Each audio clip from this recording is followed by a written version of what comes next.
Vịt ôm người mà đau một pin lại dây trái mà chụp chụp như thế chứ là có gì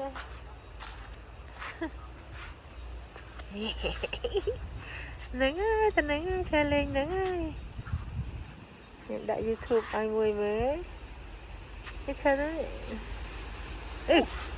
đau một bạn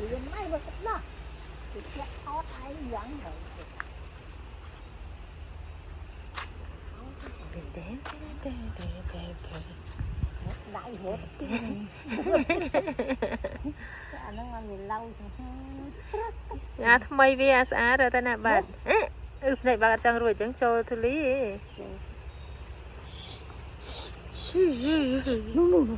nè nè chạy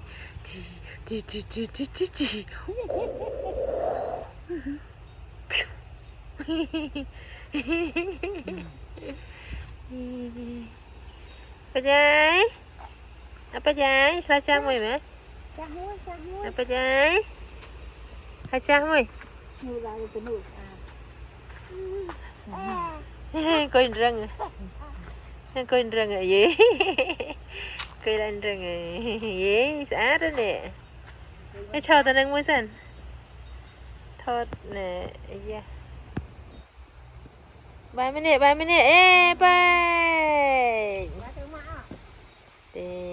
để bạn đây quay lên đúng sân đấy quay sân đấy